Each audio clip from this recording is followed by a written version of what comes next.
എന്ത് സംശയങ്ങൾ വന്നാലും നമുക്ക് ദേവിയോട് നമുക്ക് ചോദിക്കാം, അല്ലെ? കാളിദാസന്റെ കഥയൊക്കെ നമ്മൾ പഠിച്ചിട്ടുണ്ട്. കാളിദാസനെ ജ്ഞാനത്തിന്റെ ഉന്നതാവസ്ഥയിലേക്ക് കൊണ്ടുപോയതും അമ്മ ലളിതാംബികയാണ്, അല്ലെങ്കിൽ മഹാകാളിയാണ് എന്ന് നമുക്ക് പറയാം.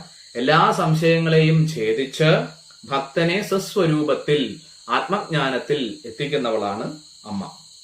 അതുകൊണ്ട് ദേവിയെ സംശയഗ്നി എന്ന നാമത്തിൽ വർണ്ണിക്കുന്നു. അടുത്ത നാമമാണ് നിർഭവ. 174 നാമം നിർഭവ എന്നുള്ളതാണ്. ഭവബന്ധം, അതായത് സംസാരബന്ധം, ലോകബന്ധം ഇല്ലാത്തവളായിരിക്കുന്ന ദേവി, ഉൽപ്പത്തിയില്ലാത്തവൾ. ദേവി എങ്ങനെയാണ്? അനാദിയാണ്, അനശ്വരയാണ്, നിർഭവയാണ്. എന്ന് വെച്ചാൽ ഭവബന്ധമില്ല. ഈ ലോകത്ത് ജീവിക്കുമ്പോഴും ഈ ലോകത്തിനാൽ അമ്മയെ ബന്ധിക്കാൻ സാധിക്കില്ല. ഒരു താമര ഇല വെള്ളത്തിൽ കിടക്കുമ്പോഴും ജലം